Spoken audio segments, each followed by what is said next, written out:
todos, una vez más, muchísimas gracias por acompañarnos a esta charla que tratará uno de los temas más esenciales para el futuro sostenible de nuestra ciudad y que se trata de todo un reto. Hablamos de la buena administración del agua y hoy hablaremos de cambiar el manejo del agua en México, el bosque de Chapultepec como sitio demostrativo. Y bueno, esta ponencia la dará y estamos muy agradecidos con el doctor Adalberto Noyola Robles. Él es investigador del Instituto de Ingeniería de la UNAM, también es ingeniero ambiental por la Universidad Autónoma Metropolitana Azcapotzalco, tiene también una maestría y doctorado en Ingeniería en Tratamiento de Aguas Residuales en el Instituto Nacional de Ciencias Aplicadas de Toulouse, Francia. Actualmente es investigador titular en el Instituto de Ingeniería UNAM y es miembro también del Sistema Nacional de Investigadores en el nivel 3. Y bueno, también ha publicado 62 artículos internacionales, 32 capítulos en libros y registrado 5 patentes. Durante 8 años, cabe recalcar que fue director del Instituto de Ingeniería de la UNAM y algunos de los reconocimientos a su trabajo académico son la distinción Universidad Nacional para Jóvenes Académicos en el 91, también el premio SIVA para la innovación tecnológica en ecología, esto fue en 1993, el premio universitario León Bialik, este fue en el 92 y en el 98 también, y también el premio Universidad Nacional 2020.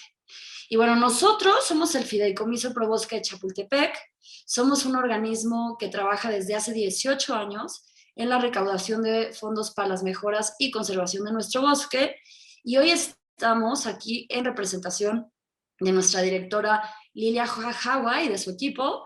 Y bueno, les recordamos que es importante que apaguen sus micrófonos, sus cámaras, y también que recuerden que si tienen alguna pregunta la pueden escribir en el chat, tanto de Facebook como de Zoom, y ya con esto los dejamos y después se va a responder al final de la ponencia del doctor, y ya con esto los dejamos con el doctor Noyola Robles para que nos hable de cambiar el manejo del agua en México, el bosque de Chapultepec como sitio demostrativo. Bienvenido, doctor, y muchísimas gracias por acompañarnos en esta charla. Muchas gracias, buenas tardes a todos, a todas. Ana Paula, gracias por la presentación y sobre todo gracias al Fideicomiso Probosque de Chapultepec por invitarme a dar esta plática. Es una plática, le comentaba antes de entrar en vivo a Ana Paula y al Gael Fragoso, que estoy acostumbrado a dar pláticas más técnicas, ahora es un intento de una plática más de tipo divulgación, pero no deja de tener algunos aspectos tal vez especializados. Espero que sea comprensible y si no, en las preguntas con mucho gusto aclararé las dudas. Voy a compartir la pantalla para poner mi presentación e iniciar formalmente la plática. Aquí la tienen. Bien, he titulado esta plática Cambiar el manejo del agua en México, primero, porque como vamos a ver, el agua en México no se está manejando adecuadamente y frente al reto que representa una mayor población, el cambio climático, todos estos aspectos que se están enfilando como grandes retos en un futuro inmediato y a largo plazo, debemos realmente hacer conciencia de que no vamos en buen camino. Y cierro el título mencionando que el bosque de Chapultepec, este sitio único en la ciudad, en México, me atrevo a decir, en el país, puede ser un sitio demostrativo para aplicar ahí conceptos de manejo integral de cuencas, de manera que se pueda reproducir esta experiencia a otros lugares, inclusive de mayor tamaño, obviamente, como podrían ser regiones o mismas cuencas del país. El contenido de mi presentación inicia con un breve repaso como cómo está el agua en México y el saneamiento, cuál es la situación, la zona metropolitana del Valle de México, puesto que estamos en ella. Luego entraremos al bosque de Chapultepec brevemente con algunas ideas de cómo podríamos manejar sustentablemente el agua en este lugar, y terminaré con unas reflexiones.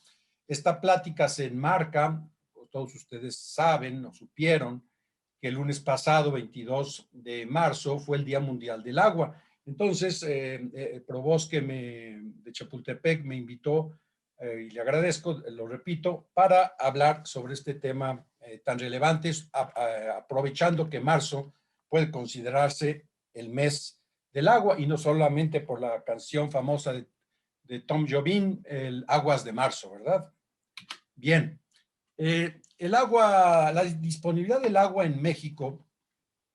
México es un país que tiene recursos hídricos, sin duda. Vean ustedes en la parte baja, la parte sureste del país, el agua es abundante. En la mayor parte del país, desafortunadamente, digamos, no lo es. Vean ustedes cómo se reparte el agua, la barra de la izquierda, de la derecha, perdón, 67% del agua renovable, es decir, el agua que escurre por ríos, que se infiltra en el acuífero, está en el sureste, y el 33% solamente en el resto del país. Si nosotros vamos a la barra de la izquierda, la población se sitúa completamente al revés, al contrario. Donde menos agua hay, más población tenemos. El 77% de los mexicanos viven en estas zonas, y solo el 23% vive donde abunde el agua. Y el Producto Interno Bruto, es decir, la producción de riqueza de México, también está muy mal distribuida en relación al agua. La mayor parte de esta actividad industrial, agrícola, que genera, de servicios que genera riqueza al país, está en la zona donde hay poca agua. Esto es una realidad, y así debemos trabajar, y sobre todo planear. Es obvio que aquí la planeación no se hizo, o se hizo a espaldas del recurso. También vemos cómo en promedio nacional hoy a cada habitante al año le tocarían 3.656 metros cúbicos de agua, en teoría. Es la disponibilidad de agua renovable. Vemos que los promedios, cuando solamente nos ubicamos en las dos zonas que comento, a los habitantes de las zonas con menos disponibilidad de agua, les tocan 1.573 metros cúbicos habitante año. Y a los compatriotas del sureste, 10.611. Otro elemento que ilustra cómo está repartida el agua. Y también vemos cómo México empieza a tener cada vez menos agua conforme pasan los años. ¿Por qué? Porque seguimos aumentando la población, y la cantidad de agua básicamente no cambia. El uso del agua en México, el gran usuario es la agricultura. Vean ustedes en la tablita superior, el 76% del agua se consume en la agricultura, y 15%, en números redondos, 14%, va a abastecimiento público, a las ciudades. Comparativamente es muy poco. Perdón. La energía eléctrica, salvo la hidroeléctrica, que no consume agua, simplemente la pasa por turbinas. Aquí la energía eléctrica, que en muchas medidas se evapora por los sistemas de enfriamiento, consume 4.7, y la industria autoabastecida, la que extrae agua y se autoabastece, 4.9%. Los usos consultivos, el uso consultivo es aquel uso que incorpora el agua a un producto, o bien, si no lo incorpora, la descarga con una calidad inferior. Viene fundamentalmente de agua superficial, pero 40% viene de acuíferos. Acuíferos, como vamos a ver, que están en muchos casos sobreexplotados, es decir, con déficit. El agropecuario, ya lo vimos, 76% del consumo total del agua en México, con una buena parte del acuífero, casi 40%, el público, el autoabastecido y las termoeléctricas. En México tiene diversos grados de disponibilidad y también de escasez de agua. Esta es una gráfica tomada de la Conagua, que mide un indicador llamado grado de presión. El grado de presión de agua es el volumen de agua consuntivo, es decir, el agua que se consume o que se regresa, y si no se consume, se regresa contaminada, entre el volumen de agua renovable. Vean ustedes otra vez que el sureste tiene índices, vean los colores acá arriba, menor al 10 o bajo del 10 al 20%, o sea, no tiene mucha presión del agua, pero vean la zona metropolitana de la Ciudad de México, esa está en déficit. Es muy alto el grado de presión porque consume más del agua renovable. ¿Y cómo lo logra hacer? Porque trae agua de otras cuencas, como lo veremos en un momento más. Algunos datos de cómo se está manejando el agua en México nos dicen que ya lo vimos, que tres cuartas partes de la población vive donde hay menos agua, eso ya lo vimos, que la agricultura consume 76%, también ya lo vimos, esto no lo hemos visto. De los 653 acuíferos que se tienen identificados en México, 106 están sobreexplotados, quiere decir que se extrae más agua de la que se recarga y el nivel freático del acuífero baja constantemente, es decir, el pozo tiene que ser cada vez más profundo. El 23% del agua se encuentra contaminada, el agua de los cuerpos superficiales, y un número es un gran reto esto para la infraestructura.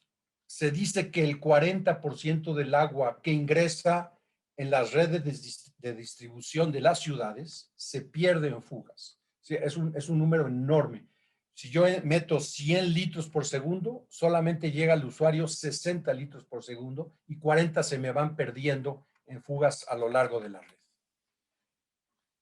Otro aspecto importante, el saneamiento, que se ha descuidado en México durante décadas, a pesar de que se ha demostrado que si se invierte en saneamiento, en agua segura, en limpieza, en higiene, el sector salud se vería menos presionado con enfermos de enfermedades gastrointestinales y otras acarreadas por el agua. Se ha estimado con cifras oficiales, esto es una página del Gobierno de México, de la Agenda 2030, que el saneamiento inadecuado implica un costo al país de cerca de 5.800 millones de dólares al año. Imagínense esta cantidad que se podría ahorrar el sector salud y el gobierno dedicarla a otra cosa si invirtiéramos en saneamiento. Y una regla que en el sector se maneja, es una regla que por la experiencia se ha visto en toda América Latina, que si un gobierno invierte en saneamiento, $1, ahorra 7 a 8 dólares en salud. Es decir, la inversión en saneamiento es redituable, muy redituable. No solamente desde el punto de vista económico, sino también desde el punto de vista calidad de vida y salud. Y además es un elemento importantísimo para combatir la pobreza.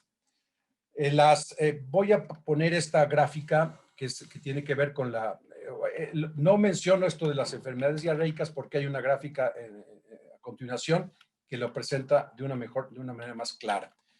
El servicio de agua y drenaje en México tiene todavía mucho que avanzar. En acceso al agua, en tubería, en la casa o en el predio, a una distancia caminable, llega a casi, vamos a poner números redondos, 95% de los habitantes. El medio urbano obviamente está mejor servido, con un 97%, y el rural un poco atrás. Sin embargo, en las viviendas no pasa lo mismo. Vean ustedes, 68% de las viviendas en México recibe agua diariamente. 13% solamente cada tercer día, el famoso tandeo. 5% 2 veces a la semana, 4 una vez, 13 muy rara vez y 7 simplemente no recibe. 7% de las viviendas equivale aproximadamente a 7 millones de habitantes. Son números, cifras muy importantes que no tienen servicio. El drenaje va más rezagado. Normalmente se invierte en abastecimiento y no en recolección y desalojo. Vean ustedes que el 73% del agua que ingresa a una red de drenaje entra a una red propiamente dicha y 18% se está descargando en fosas sépticas. El 34% de los municipios y alcaldías, solamente el 34% cuenta con una planta de tratamiento. Esta es la gráfica que les quería yo mostrar porque es muy ilustrativa de cómo invirtiendo en una agua de calidad segura puede abatir problemas en salud. Esta gráfica presenta la evolución de la cobertura de agua en naranja, la cobertura de alcantarillado en azul, en porcentajes de la población, contra la mortalidad infantil expresados en niños por cada 100,000 habitantes. Como en 1990, el México tenía una mortalidad infantil elevada, casi 123 niños morían por cada 100,000 habitantes de enfermedades diarreicas. En aquel entonces, algunos se acordarán que tuvimos la epidemia de cólera. En ese momento, el gobierno decidió cuidar mucho los sistemas de agua potable y mejoró mucho el sistema de cloración de agua de abastecimiento. Y vean ustedes el impacto drástico en la reducción de la mortalidad infantil, llegando a valores muy razonables, digamos, una muerte infantil nunca será razonable, pero ya propios de una compleja geografía y nivel de ingreso que tiene México, de 7 niños por cada 100,000 habitantes contra 123. A eso se acompañó también una mayor cobertura en los sistemas de agua y saneamiento. Agua de 78% a 95% y drenaje del 61 al 93. Esto pretende demostrar que si yo invierto en saneamiento y cuido la calidad del agua, esto tiene un impacto clarísimo en la salud y en el bienestar de la población. Si vamos al saneamiento, México cuenta con 2,526 plantas de tratamiento de aguas residuales municipales. Con ellas trata el 63% del agua que ingresa a las redes de drenaje. Eso es 215 metros cúbicos por segundo. No es todo lo que se produce, porque no todo ingresa a redes. La cantidad total que produce México son 235 metros cúbicos por segundo. Pero hablemos solamente de los que colecta la red de drenaje. 63% se trata y 37% se descarga sin tratamiento. Es decir, hay todavía un buen margen para invertir y mejorar el servicio. Las aguas residuales industriales no las tocamos en profundidad ahora, pero más o menos tienen el mismo caudal, 218 metros cúbicos por segundo, tiene menos cobertura, solo el 40%, y tienen mayor número de plantas, muchas de ellas pequeñas. Esto lo que pretende demostrar es que aún falta mucha inversión para llegar a coberturas de tratamiento adecuadas que protejan la salud, que protejan el medio ambiente. Y tenemos ejemplos como este, que es la planta de tratamiento de aguas residuales de Atotonilco. Esto está en el estado de Hidalgo, que trata las aguas residuales de una buena parte de la Ciudad de México y cierta área metropolitana. Esta es la planta, la tercera planta de tamaño en el mundo y es la planta la planta más grande que se haya construido desde cero. Cuando esa planta se empezó a construir, ahí no había más que campos de cultivo. Todas las demás plantas grandes, como la de Chicago, por ejemplo, esas se fueron construyendo o ampliando conforme iba pasando el tiempo. Esta no, se desplantó de cero. Es una planta que trata un río prácticamente, 35 metros cúbicos por segundo en época de estiaje y 42 metros cúbicos por segundo en época de lluvias. Tiene una particularidad importante. Los subproductos del tratamiento, llamados lodos, se mandan a estos tanques amarillos que son digestores anaerobios de lodos. Son donde los lodos se estabilizan para que ya no, cuando se disponga de ellos en el medio, no tengan un impacto ambiental importante. Pero estos, al estabilizarlos, se produce biogás, gas metano, que es consumido en una área que se encuentra en esta zona y con ello se produce electricidad para proveer aproximadamente el 50%, la mitad de la energía eléctrica que este monstruo consume, que es mucha, la mitad la producen a partir de sus propios subproductos o residuos. Esto empieza ya a sonar sustentable, estamos obteniendo un recurso de un residuo. y hacia allá debería de ir toda infraestructura ambiental. Pero vean ustedes la realidad nacional, sobre todo en pequeñas poblaciones, pequeños municipios. Las plantas están totalmente abandonadas porque el municipio no tuvo la capacidad ni financiera, administrativa, ni técnica para mantener una planta de tratamiento operando, y es una lástima que inversiones importantes para estas poblaciones se encuentren en este estado y el medio ambiente pues también afectado. El sector de agua y saneamiento en México tiene algunas particularidades. Durante décadas los gobiernos se han esforzado, se avanza en términos relativos en por ciento, pero como la población sigue creciendo, no se alcanza a hacer la cobertura y en términos absolutos estamos atrasados. Hay un problema fuerte que en la práctica no se ha podido resolver, que es el artículo 115 de la Constitución mexicana. Otorga al municipio la responsabilidad de suministrar el agua y tratarla, así como el aspecto, todo lo que es la limpia, el servicio de limpia, los residuos sólidos. Y ambas responsabilidades está viendo que los municipios en muchas ocasiones no están en posibilidades de atender. Y eso trae un detrimento en servicio, en calidad ambiental, en riesgo a la salud. Y eso no se ha resuelto.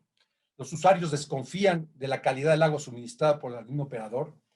Aquí yo le pedía al GAE si puede poner la pregunta, una pequeña preguntita que les vamos a poner para que ustedes me digan de dónde beben su agua, de la llave o eventualmente de un filtro asociado a la llave, o compran agua embotellada.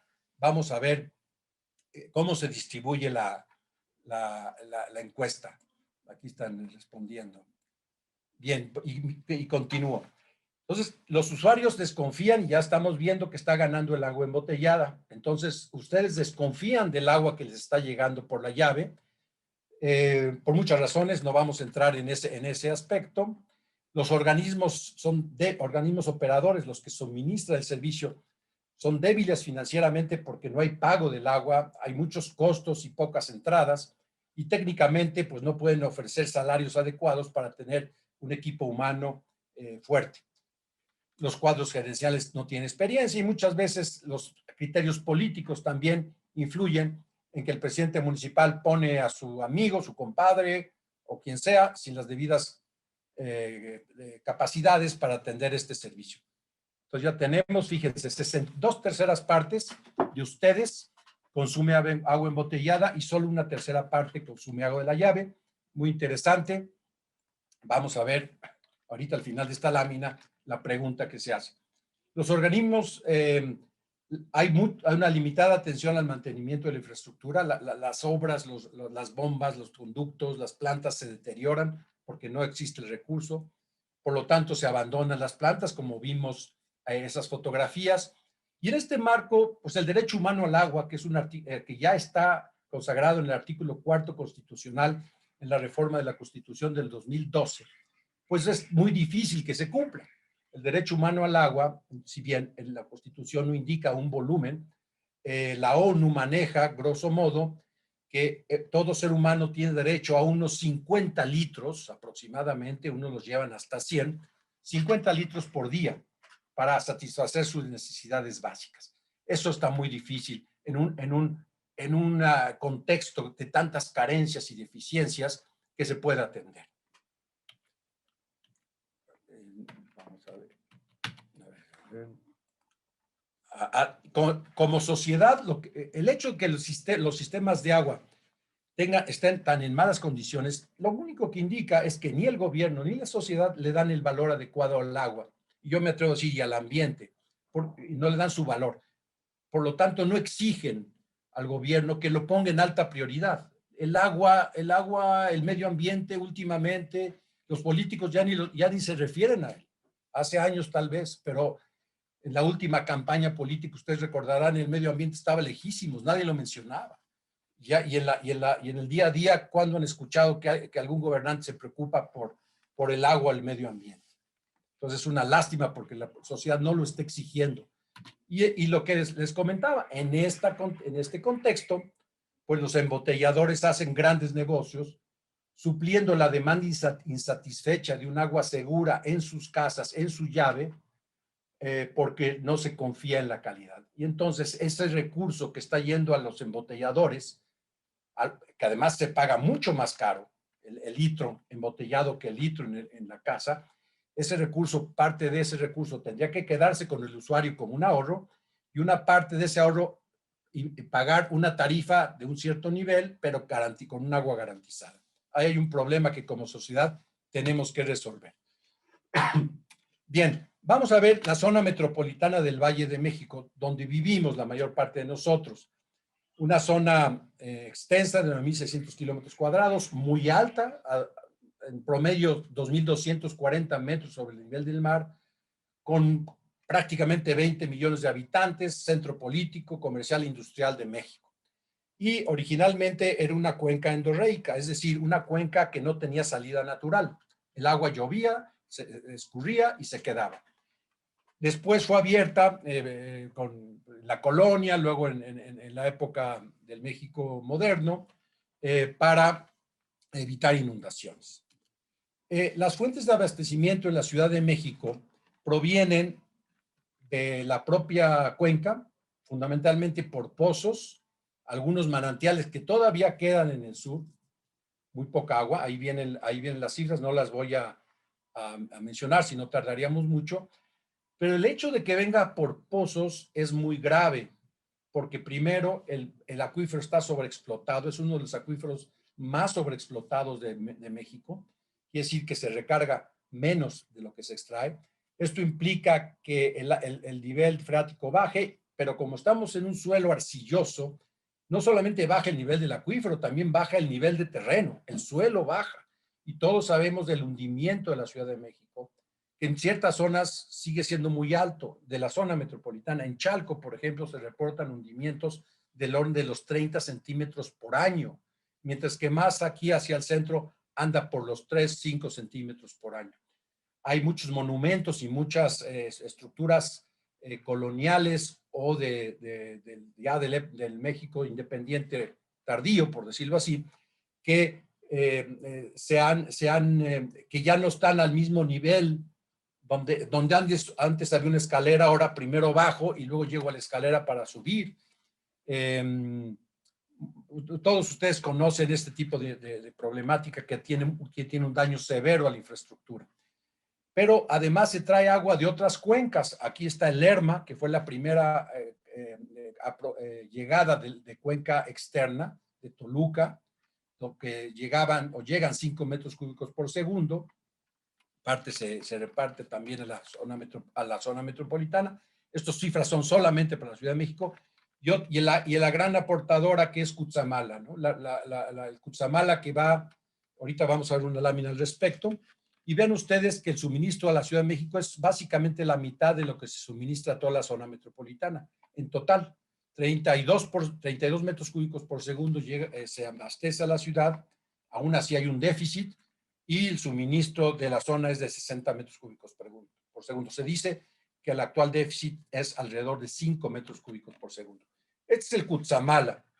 El Cutzamala es uno de los grandes sistemas de abastecimiento del mundo, por su complejidad, por su tamaño.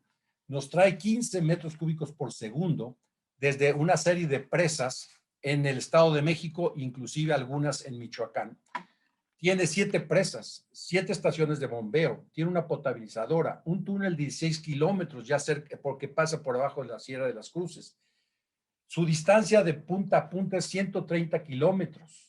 Y el desnivel también mayor que tiene que vencer las bombas es de 1 kilómetro, 1.100 metros. Es enorme, es algo muy grande para traernos agua a la Ciudad de México y que nosotros muchas veces desperdiciamos o no valoramos o no queremos pagar. Ante ello, ante este déficit, y si no hacemos algo importante, algo de raíz, ya se está viendo la posibilidad de traer agua de otras fuentes, de otras cuencas, seguir alimentando al monstruo. Todas estas aportaciones tendrían problemas sociales porque ya las personas que viven en esos lugares ya no están tan dispuestas a que el gran centro venga, entube su agua y se la lleve. En Temascaltepec hace años hubo problemas sociales importantes cuando se quiso traer de esa zona, aprovechando la infraestructura del Cutzamala, casi 5 metros cúbicos por segundo. Para evitar eso, recurrir a cuencas externas, tenemos que trabajar en la ciudad o en el Valle de México. Hay que alcanzar el equilibrio del acuífero, reduciendo el consumo de agua. Tenemos que ahorrar todos, reducir las pérdidas en la red. Es increíble que 40, 35% o 40% del agua que ingresa a la red se nos pierde.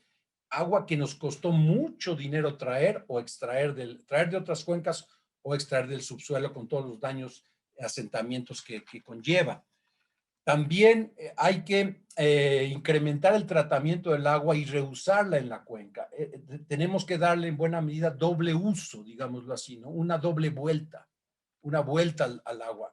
Recibo un agua, la trato y la reuso en otro uso, valga la redundancia, obviamente no potable, de manera que yo pueda aprovechar esa agua que la levanté hasta 2,000 metros sobre el nivel del mar, darle un reuso y después ya descargarla. Esas son algunas oportunidades para poder reducir esa demanda. Bien, vamos a pasar rápidamente al bosque de Chapultepec. El bosque de Chapultepec es un lugar único, sin duda. Ustedes lo conocen perfectamente y están interesados en él, pues si no, no estarían asistiendo a esta plática. Muchos de ustedes seguramente asisten a varias de la serie. Esta la tomé del periódico El Economista. Tiene 3 secciones, básicamente, ustedes lo conocen, y una cuarta, ¿no? que se agregará en el futuro de alguna forma. La primera sección, la más antigua, la segunda, de los 70, y la tercera sección. Chapultepec y el agua siempre estuvo unido. Chapultepec eran los manantiales que suministraban agua a la Tenochtitlán, a la ciudad de Tenochtitlán, la capital azteca.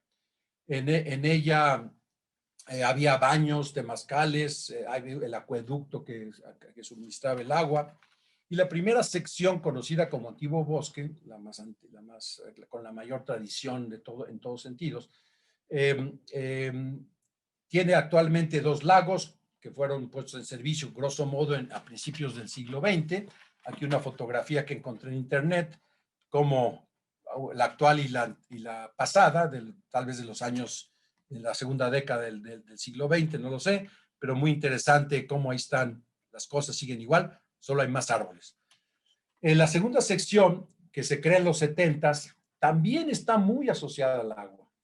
¿Por qué? Porque aquí está el Museo del Agua, antes el Cárcamo, donde se recibía el agua del Lerma. En 1951 aproximadamente, el Lerma nos provee agua y llegaba a este sitio, en este mural de Diego Rivera tan extraordinario, que ahora ya no se retiró de uso, ya el agua se desvió y llega más hacia el norte, para preservar esto, restaurarlo, y es un museo muy interesante, donde está este Cárcamo, donde llegaba el agua del Cutzamala y se distribuye, del Lerma, y se distribuía, y afuerita está la fuente de Tlaloc. Entonces, también la segunda sección está muy unida al agua. Y la tercera sección, ya más abierta hacia el final de los 70s, una sección un poquito más, me atrevo a decir, abandonada, que hay que hacer un gran esfuerzo por recuperarla y que brinde servicios a pobladores del valle. Eso tiene un enorme potencial para recreación, para la educación ambiental y el ecoturismo, además de proporcionar servicios ambientales a toda la zona. En ella, además, particularmente se encuentra el Panteón de Dolores y su Rotonda de los Hombres Ilustres, un parque urbano que tiene como vecino un panteón de mucha prosapia, y ahí también ven ustedes la presa de Dolores al final de las barrancas. En la problemática hídrica en particular de la tercera sección, donde hay mucho por hacer, está el río Dolores, que eventualmente en el pasado se unía al río Morales para llegar finalmente al lago. Aquí actualmente hay cañadas, ciertas cañadas que reciben directamente descarga de aguas negras de las casas, habitación, que están en la parte alta de los planos antes de las bajadas a las cañadas. Hay 3 en particular, la que se conoce como Velasco, la Lomas Altas y la del río Dolores, donde incluso en época de secas, en la parte alta, hay escurrimiento, de donde vienen pues de las aguas negras que se descargan muchas veces, la gran mayoría de las veces sin tratamiento, y que terminan infiltrándose a lo largo de su recorrido. En época de lluvias, obviamente, hay mayor escurrimiento y estas aguas se mezclan con el agua de lluvia. La infiltración pluvial, por lo tanto, se limita a las barrancas y presenta mucha erosión. Hay una oportunidad de aprovechar esta zona como infiltración, es una zona de infiltración natural al acuífero de la Ciudad del Valle de México, y se debería atender de manera de mejorar, de incrementar este fenómeno de infiltración natural. La presa de Dolores funciona como vasorregulador importante para evitar una sobrecarga al sistema de drenaje, particularmente en época de lluvias fuertes. Estos excedentes se incorporan al interceptor poniente, es un drenaje muy importante que se une al interceptor central o drenaje profundo, más hacia el norte, ya en el Estado de México, y ahí se unen y van a dar a la planta de Atotonilco que les mostré hace unas láminas. Tenemos que la oportunidad del bosque de Chapultepec y su unidad con el agua desde épocas prehispánicas permite ubicar este sitio como un sitio demostrativo, donde se pudieran incorporar soluciones que lleven a un manejo integral del agua en una cuenca, una microcuenca en este caso.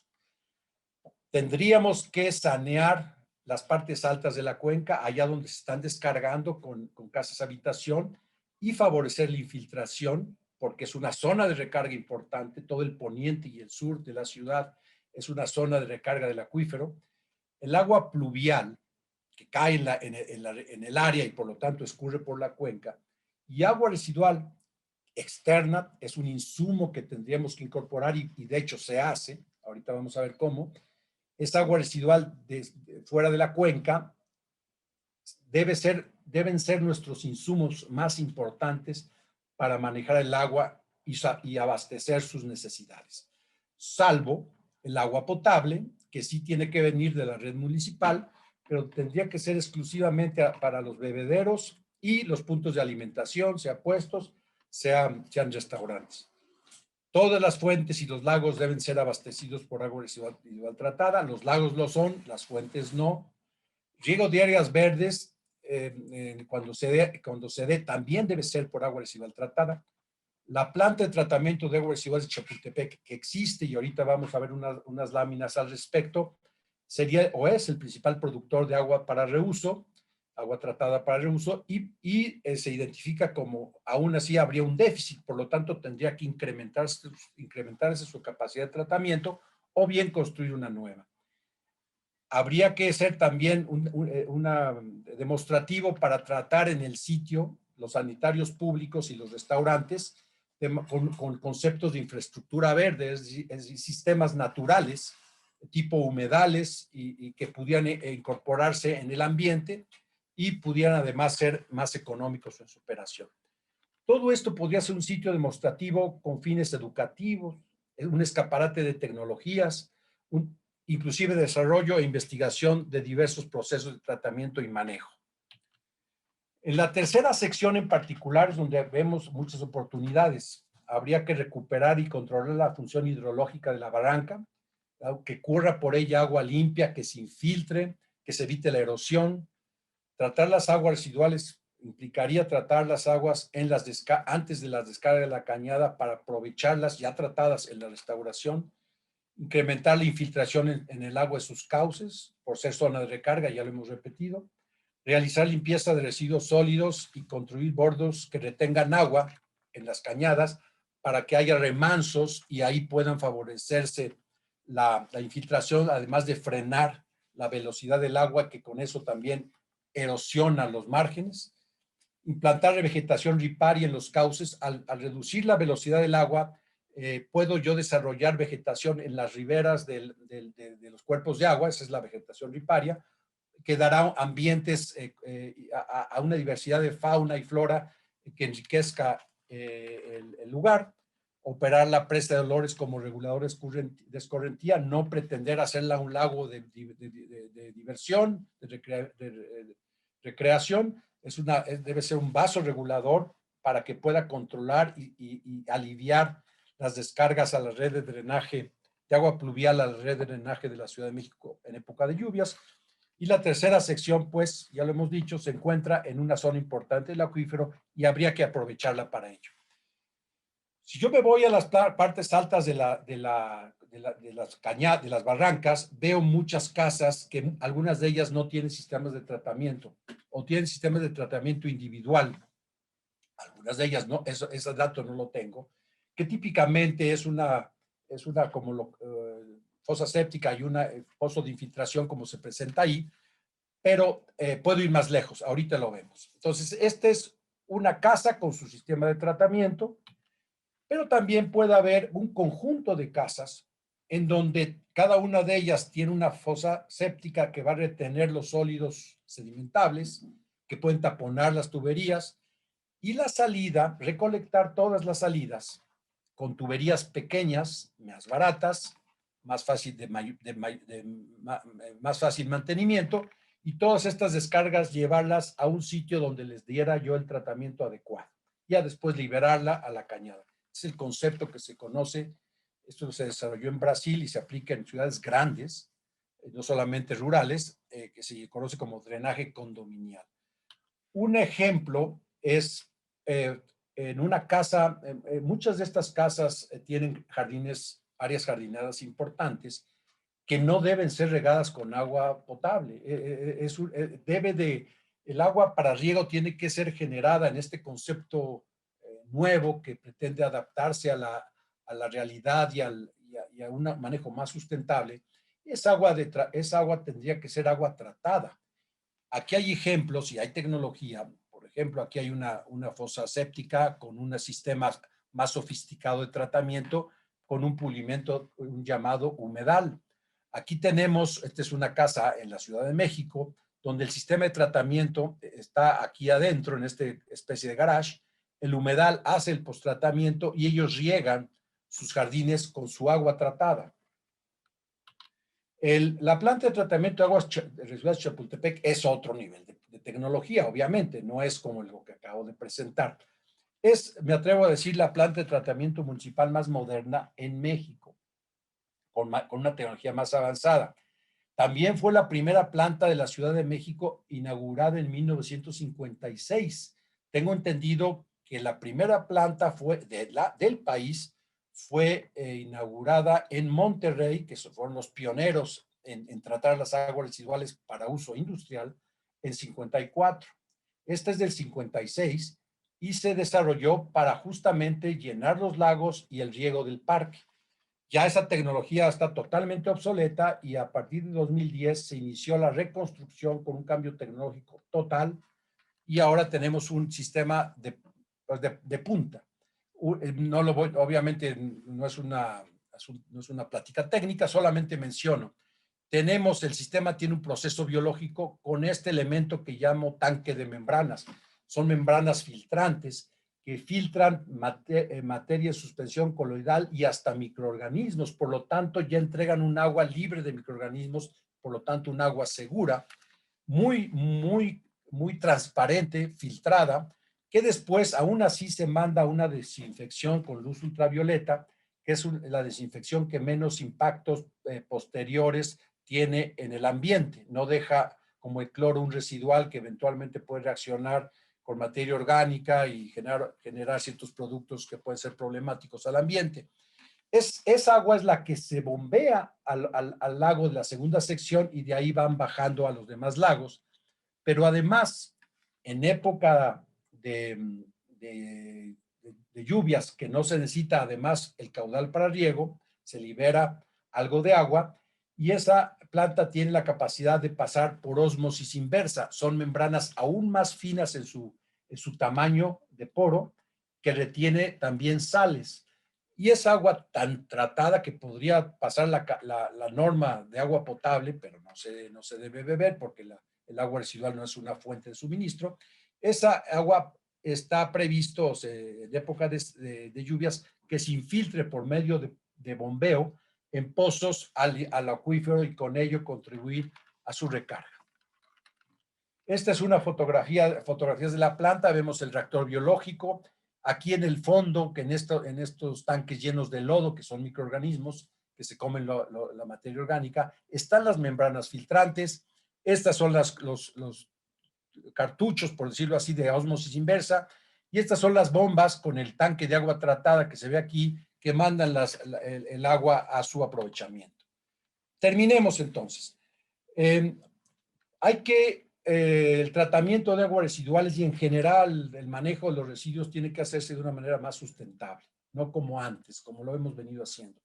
Tenemos que ahorrar y optimizar en el proceso, es decir, que requiera menos insumos, y un insumo importante es la electricidad, que por eso muchas veces se abandonan las pequeñas plantas, porque el municipio no tiene cómo pagar esa factura.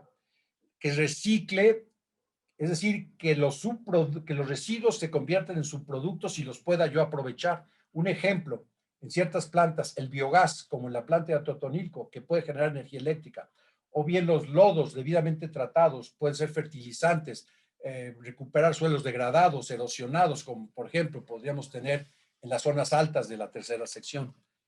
Que integre el sistema, que no deje cabos sueltos, que no me convierta la materia orgánica contaminante en el agua en lodos contaminantes o en emisiones a la atmósfera contaminantes.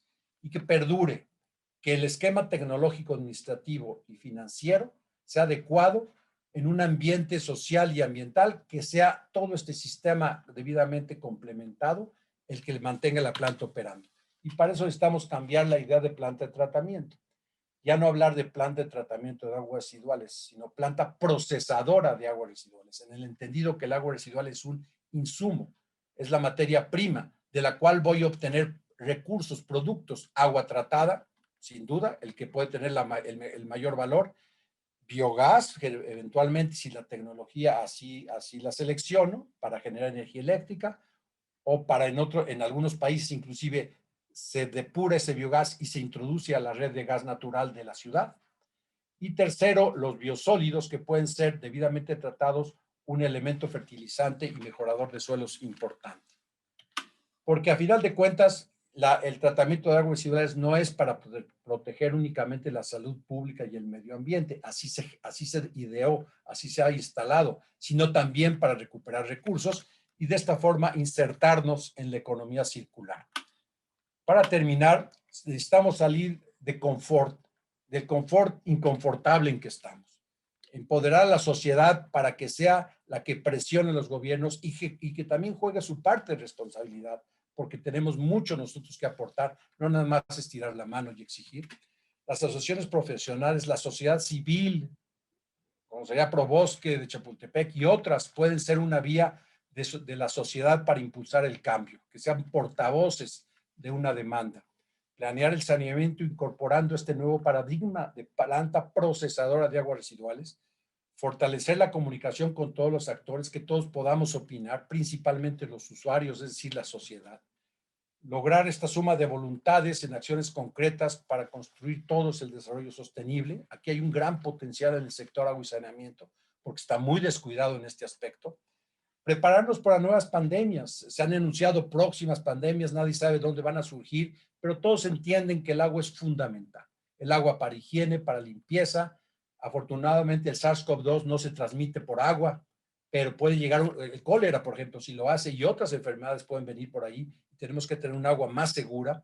Y no solamente tenemos que prepararnos también para el cambio climático, esa gran amenaza que nadie está valorando en su justa dimensión. O al menos en México los gobiernos no se están preocupando por ello, y en el 2030 tendremos los primeros grandes, ya estaremos en el punto de no retorno, donde los daños al ambiente y a la sociedad como la conocemos van a cambiar drásticamente.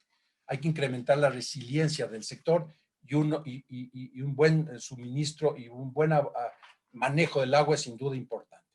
Adoptar y desarrollar nuevos conceptos, sistemas y tecnologías que permitan avanzar en esta nueva realidad. Hay que empezar ya, porque esto va a llevar décadas, y como es tan urgente, es importante que mañana empecemos todos. Y con eso termino mi presentación. Muchas gracias. voy a... Muchas gracias, doctor. Estamos recibiendo preguntas acerca de su ponencia. Y, por ejemplo, nos dicen, ¿cómo se podría y qué se necesita para recuperar las plantas abandonadas? Ok, la primera pregunta, sí, ese es, sin duda es lo primero que uno tiene que decir. Tengo plantas, las construí, tengo que rehabilitarlas. Se necesita una nueva forma de operar los sistemas de agua y saneamiento de los municipios, fortalecerlos, favorecer su formación de consorcios entre ellos.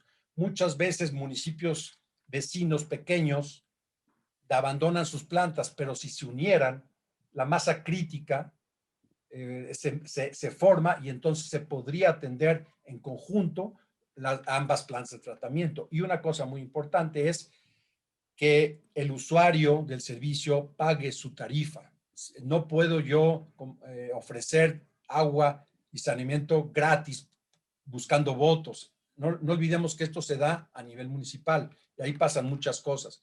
Entonces, yo como sociedad tengo que entender que tengo que contribuir con mi tarifa. Claro, requiere un servicio y estaré vigilante para que eso se dé. Cuando eso empiece a suceder, las cosas van a empezar a cambiar. Y también el órgano regulador de los servicios tendría que ser más fuerte, tendría que imponer sanciones y sobre todo facilitar que estos organismos pudieran tener esas capacidades que hoy carecen. Eh, ok, tenemos más, de hecho están llegando bastantes y nos preguntan, o sea, ¿cuál cree usted que es la mayor causa del desabastecimiento del agua? Uh -huh.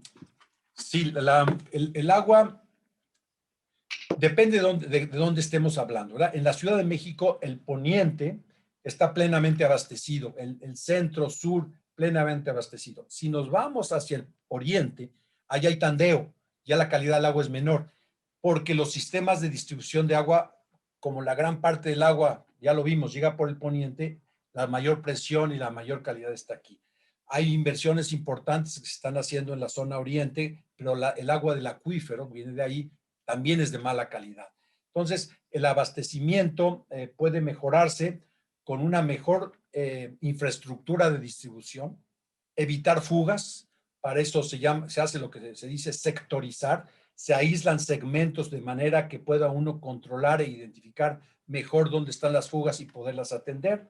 Y también hay que cobrar el agua en función de su consumo.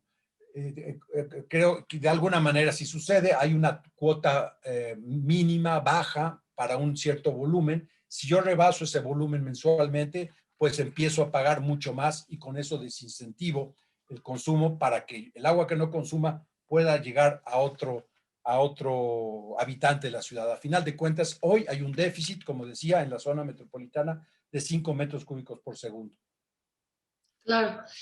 También nos preguntan, ¿qué opina usted de la cosecha de lluvia en zonas vulnerables como parte de la solución?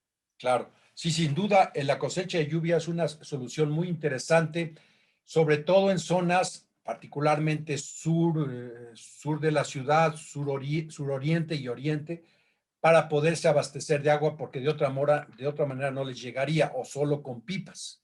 También esas zonas se atienden con pipas. El problema de la cosecha de agua es que pues solamente tenemos cuando hay lluvia.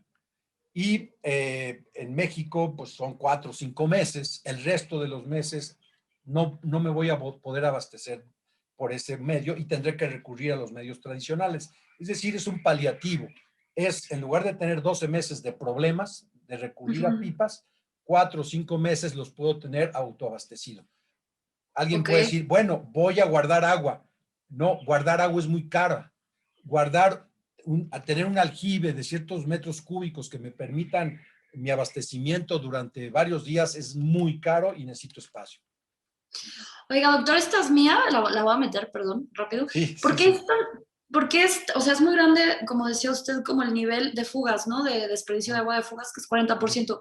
Pero Sí, ¿por qué es tan difícil arreglar estas fugas? sí. Es muy difícil porque el, la infraestructura es vieja, primero, y simplemente por eso ya hay problemas de envejecimiento de los materiales. Y hay un grave problema que es justamente los hundimientos. El hundimiento, por un lado, y los terremotos, por otro lado, hacen trabajar las conducciones de una manera extraordinaria. Entonces, uno tiene una red vieja con hundimientos que sujeta entonces esfuerzos que normalmente no debería tener. Cuando un suelo se hunde, sobre todo si es de forma diferencial, las tuberías tienden a doblarse y no están hechas para eso. Y los terremotos también generan presiones o esfuerzos cortantes al material. Por eso hay tanta fuga. Y repararlas es muy caro porque hay que abrir, con todos los problemas que esto implica. Hay tecnología muy cara hoy para poder reparar tuberías de cierto diámetro sin tener que abrir, mediante una especie de globo que se infla y arropa o se pega a la cara interna del tubo, y con eso tapa la fuga. Es decir, se pone un alma de un material polimérico, y con eso se evita la fuga, pero eso es muy caro. Ok. Nos preguntan qué tan cerca está México de lo que le dicen el día cero de desabasto y de ese estrés hídrico a ese nivel. Y también nos preguntan qué tan seguros podemos estar de que no hay personas con pozos privados. O sea, sí. Si el día cero realmente es un poquito un escenario apocalíptico, ¿verdad? Que nos quedemos sin agua. San Paulo hace 4 años, una cosa así, estuvo a punto de quedarse sin agua, no sé si recuerden. Hoy nos anuncian que el Cutzamala está con grave déficit en sus niveles, en sus presas. Sí, es una cosa, no, difícilmente decir cuándo, pero una cosa sabemos, que si no hacemos nada para mejorar el manejo del agua, agravado por el tema de cambio climático, que va a cambiar totalmente la precipitación del agua, donde antes no llovía, va a llover menos, y cosas que los que modelan estos asuntos entienden mejor.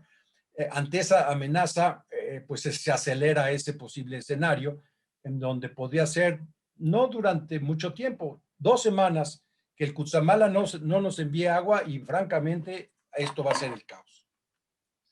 Ok. Y esto, por ejemplo, en algunas construcciones he visto que tienen zonas para filtrar agua en sus jardines y reabastecer el suelo. Aquí en México es factible. ¿Por qué no se ha aplicado a los desarrollos habitacionales? Sí, yo lo que tengo entendido es que el reglamento de construcciones vigente de la Ciudad de México, en ciertas construcciones, cierta dimensión de construcciones, sí obliga a captar el agua en azoteas e infiltrarla en pozos de absorción. Aquí hay un problema. El acuífero en la Ciudad de México, tenemos básicamente 2 acuíferos. El más superficial, ese que recibe el agua de las fugas, que no se explota porque está muy contaminado, un acuífero que está a pocos metros, depende de la zona, eso no nos sirve, es agua. Alguien dice, si hay fugas no hay problema porque se infiltra. No se infiltra. El agua de infiltración, el agua que realmente llega al acuífero, se infiltra ahí donde está el bosque, el Ajusco, la sierra de Santa Catarina, toda esa zona basáltica que tiene buena permeabilidad. Entonces, ahí es donde se infiltra. El acuífero que estamos explotando está más o menos a 250, una cosa así, metros de profundidad. Entonces, ese no lo podemos recargar, sí, pero no sé si los pozos que obliga el reglamento de la Ciudad de México alcancen esas profundidades. Pero además hay que tener cuidado, porque una mala operación, una contaminación accidental de la zona de captación de esa azotea, me va a arrastrar el contaminante que no voy a tener control de él, y me va a contaminar el acuífero. Es decir, la inyección de acuíferos explotables tiene que ser hecha con mucho cuidado y mucho control. Ok, es delicado. Así Oiga, es. pues, la última, y creo que ya con esta nos vamos. que es muy interesante, pregunta que existen o que ha escuchado dos términos recurrentes para referirse al manejo del agua. Uno de ellos es sustentable y otro es sostenible.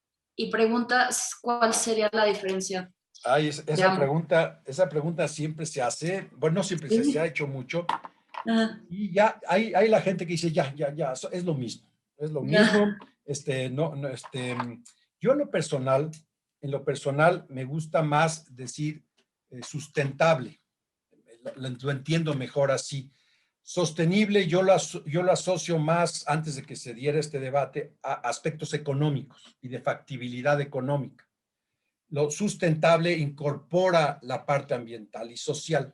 Entonces, pero realmente yo no me atrevería a criticar a una persona que usa cualquiera de los dos, porque ya el lenguaje ya ha sido, ya lo aceptan los dos. Los franceses tienen un término, el sustainable viene del inglés, de ahí lo tomamos de alguna forma y como se parece un poco a palabras en español, lo tomamos. Los franceses dicen durable, dicen desarrollo durable, ok. développement durable. O sea, Ujú. que da una imagen más clara, un desarrollo durable, que va a perdurar en el tiempo. Cuando algo no es sostenible o sustentable, algo falla y se abandona. Las plantas de tratamiento, uno podría pensar que las plantas de tratamiento pues, son sostenibles, sustentables, porque contribuyen a la protección del ambiente, pero se abandonan porque no tiene el soporte financiero, económico, entre otras cosas. Entonces ya no es durable. Claro. Por eso me gusta más el término en francés. Ok, pues hay muchas felicitaciones. Gracias, Estuvo gracias. súper, mil gracias, muy interesante, gracias por la invitación, muchas gracias por la ponencia, muchas gracias y bueno, muchas gracias a todos. Fue una charla súper interesante que nos deja mucho que pensar. Muchas gracias, doctor. Gracias a ustedes. Eh, y Ahí bueno, estaba mi correo electrónico, no sé si tuvieron oportunidad de verlo, por si alguien quiere alguna información o alguna duda en particular, con mucho gusto la atiendo. claro que sí, de cualquier manera vamos a subir a YouTube el video y ahí ponemos también su correo. Perfecto, ahí está. Pues a todos los que nos escucharon, muchísimas gracias. Gracias por interesarse en este tipo de temas que son importantísimos para tener una sociedad pues, más sana. Y les recordamos que pueden ver nuestros productos con causa en chapultepec.org.mx. Aquí tengo una sudadera, por ejemplo, con los productos que pueden encontrar. Les agradecemos muchísimo por escucharnos, por sintonizarnos y nos vemos pronto. Chequen el siguiente webinar en nuestras redes. Hasta la Bien. próxima y muchas gracias, doctor. Hasta luego y muchas gracias a Adiós. todos. Gracias a Provoste Gracias. Chapultepec. Adiós.